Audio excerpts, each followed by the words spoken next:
Well, it's Friday morning.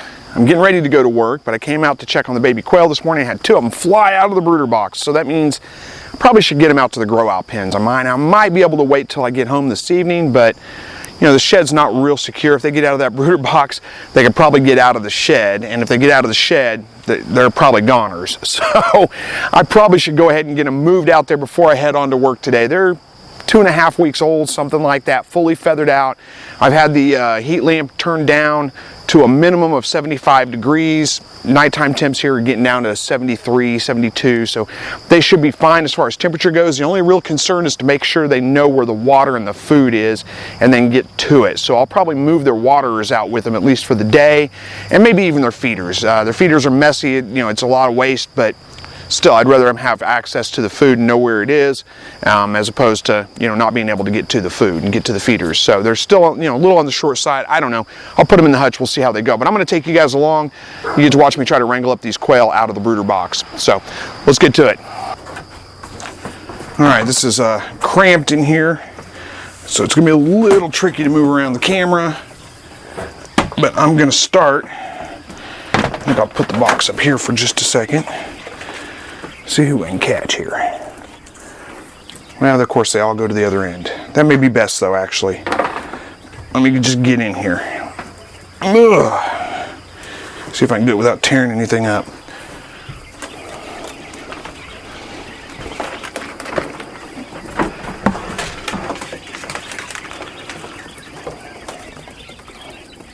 Get out from underneath it, guys. Of course, they go right underneath it. There we go. There we go. All right, where are you?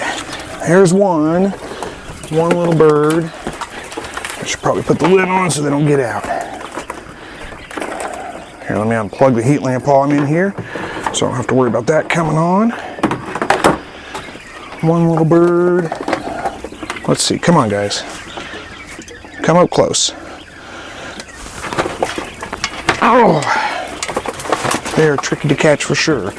Two. Count them up as I go. Try to get roughly half of them in one and come back to the other half. There's three. Let's get these heat lamps out. 20. 1, 2, 3, 4, 5, 6, 7, 8, 9, 10. I think we're about half. All right. These guys going out to the grow out pen. All right, see if I can get them all in here without any of them getting away. Why don't you guys get back? Get back. We're coming. I don't know, this may not be the easiest way to do it.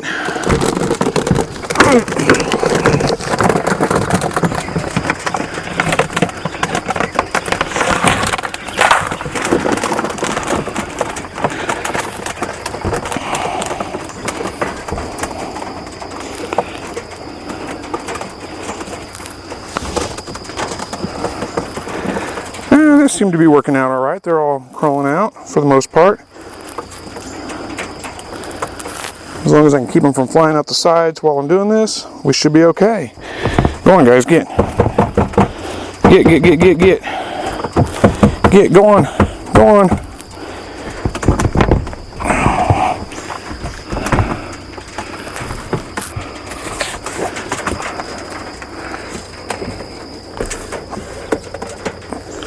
Got them all in there. Ugh, missed an egg this morning. There we go. All right, all the babies in with the adults. Look at that, they seem to be just fine. They're acclimating, they got right in the sandbox. Doing just fine. They may be big enough to eat out of those feeders yet. I'm not sure, but I'll bring what I'm gonna do is go get the other ones in here. Running short on time, got to get to work. I'm going to go catch the other ones, stick them in the other cage, and then I'll bring their waterers out so they at least have water, probably their feeders too, but I'll be back on camera with you guys in just a minute. All right, got them all situated, got 20 in this hutch, and then I put the rest of them in that hutch. Ended up being 16 more, so I'm at 36 birds. I might have lost one or two that I just don't know about, because I'm thinking, started off with 43, I think, I had the snake get into the brooder box, get 2 or 3 of them, so that brings me down to 40. I lost 1 or 2 in the brooder, so that's 30. And I'm pretty close. Maybe 1 or 2 of them got out of the brooder. Who knows? Maybe they're gone, they're lost wherever. I may or may never find them. I don't know for sure. I didn't keep real good track of these. I should have probably. But I'm going to go ahead and put their waters in here. These are the waters they've been drinking out of. So I want to make sure they have access to water.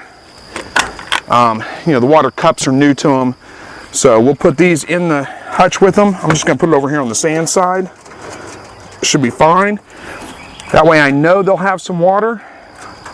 Hopefully the bigger birds don't drink it all from them. And I'll probably go get their feeders and bring those out here too. Let me go get this water in the other hutch. All right. Oh, they're all right up next to the door. Get back. No, no, no, no. Get back, guys. Oh my goodness, they wanted to jump out. There's a good shot in there. All the little babies in their new surrounding. The adult birds, you know, don't seem to mind them too much. They tolerate them pretty well. So, let me go get their feeders, and I'll stick their feeders in here too for them for the day at least, so they make sure they have some feed. All right, there's, you know, these are the feeders I use. Just have the holes in the side of them, you know, good old home fashion style chicken feeders. A little bit of waste that comes with these a lot of the times, especially with the bigger birds, but I'm going to take that chance today just to make sure they have some feed. They can probably get into the other feeders, but they're a little bit on the short side right now. So we'll make sure they have feed for the day at least, probably the next day, maybe 2 days. Then they should be fine at that point.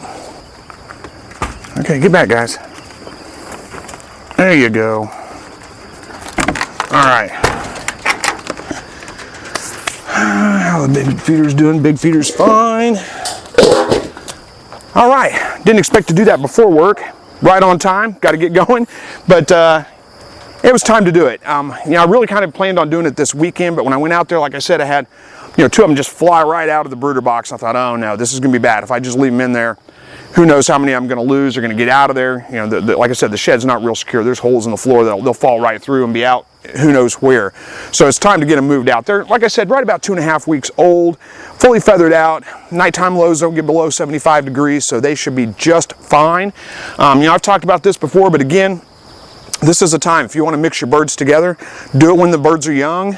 Mix them in with your older birds. They get along just fine. There's no fighting. There's nothing like that you have to worry about. So, you know, I'll watch these guys for the next day or 2. I probably won't lose any of them. If I do, maybe 1 or 2, who knows.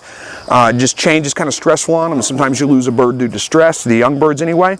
But it's rare that whenever I move these guys out, in the summertime anyway, when the nighttime lows are not getting below 70, 75 degrees, it's rare that I lose any birds after about 2 weeks old, move them out to the grow out pens. They usually do just fine. In fact, I got a couple in this hutch that are just coming up on 6 weeks old that were out from the last hatch.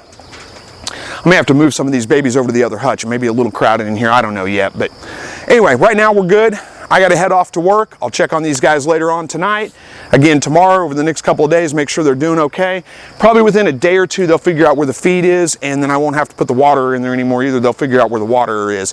May have to kind of train them to that, and to do that, I'll just, you know, come out and fill the water, you know, push the little plunger in the water cup, let it fill up, and, you know, if they come rushing to it and just drink like crazy, I know they're not getting enough water. But if they just see it and they just kind of, oh, okay, well, there's water there, and meander around, they're getting plenty of water. It's nothing to worry about.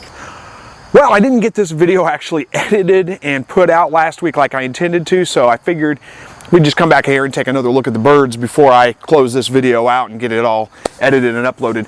So these guys have been in here. Well, I put them in last weekend. You know, you saw that part of the video. So they've been in here for now a little over a week, so they're 3.5, almost 4 weeks old now. You know, when I did that, of course, you know, I put the feeders and the waters in there to give them a day or 2 with that. But honestly, I came back the next day, came out the next morning to check on them. The feeders were empty. The water was empty. They, you know, they drank all the water or spilled it or whatever, who knows. And the little baby birds were out here eating out of the feeder and drinking out of the water cups. They figured it out on their own pretty quick, so didn't even need a couple of days. I just put it in there overnight just to be on the safe side, because I was a little bit concerned that they might be a little too small to reach the feeder, or they, you know, might take them a little bit of time to figure out where the water was coming from. But apparently they watched the other birds. They figured it out pretty quick.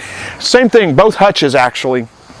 The birds were just fine. I mean, the baby birds came out, they were eating out of the feeders, they were drinking out of the waters. I did push the plunger down in the water, fill the water cup up. None of them rushed to it to drink. They're getting plenty of water. Haven't lost a single bird yet.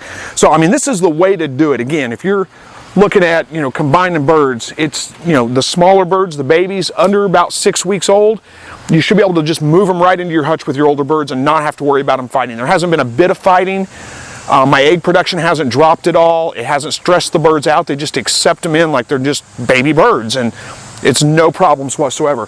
Let me bring you in close. We'll take a closer look at these guys. You can see how they're mingling in with the adults. See if I can open this up without freaking them out too much. So there they are. Most of those are the babies. We've got a few of the older birds over there. There's 2 of them over there. But you can see they're growing fast. I mean, at 3 weeks, I don't even know. I can't tell now. It's hard to tell. But no, these are all 3.5, 4 week old baby birds out here, along with a couple of adults. But again, they're growing so fast. They just grow incredibly fast. So it's getting close to being hard to tell the difference between them. They already look like standard size quail, almost full grown. But you can see they're over there at the waters. Maybe you can see that. Let me move the feeder out of the way. You can see they're over at the waters. They're getting drinks. No problems whatsoever. It just works out great. And in this hutch here, I mean, it's the same thing. I do have a runt back there. That's the smallest one from the bunch. And he's still got a little bit of yellow on his head, but even he's getting along just fine. Here, let me open this hutch up. Maybe we can see him. I know I had a couple of people ask about having smaller birds in your hatches and wondering what it was causing that. So let me see if I can bring this camera in a little bit close. We'll get a view of him. And you might be able to see him. He's at the water cup right now. But you can tell he's significantly smaller than the rest of the birds. He's standing right next to his litter mates, and they're all way bigger than him.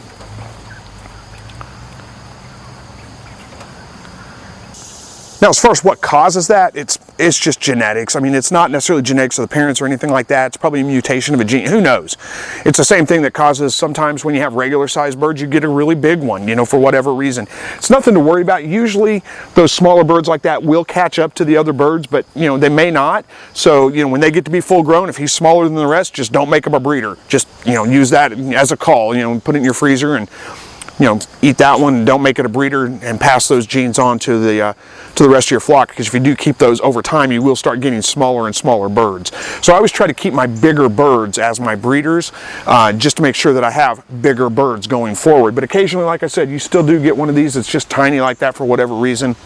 It just happens. It's nothing to worry about. So anyway, it's pretty much the update on these guys. Doing just fine. I think I am going to have to build a lid for that brooder. I was thinking it through. If I build a lid for it, I won't have to make it quite as tall. Might make it easier in a lot of different ways. It works out great. The brooder I'm using works out great for the what was I going to say? Oh, lost my train of thought there. Sorry. It works out great for the birds up until they're just right at about 2 weeks old. And at about 2 weeks old, they start to, get some flight to them, and they can get out of there. It's not like chickens. Chickens, the meat chickens we raised in there, no problems whatsoever. We raised them until they were about 3, almost 4 weeks old in the brooder box, and then moved them out to the tractor. But the quail aren't like that. They get a little bit more flight to them, and they could get out of that brooder pretty easily when they're about 2 to 2.5 weeks old, which in the summertime is not a big deal. But as we start going into fall, when the nights are a little cooler, they're going to be staying in the brooder box a little bit longer. So I think I am going to have to build a top for that. It won't have to be anything really complex. Probably just build a wooden frame of some kind, maybe hinge it so I can lift it up and open it and stuff. And then I could use just netting or anything over that cheap net to just something to keep them from flying out, basically. And that's probably what I'll do. But if I do that, I'll make a video on it and show you guys what improvements I made to it. So anyway, I guess that's it for the video today. Thank you guys so much for watching. As always, God bless.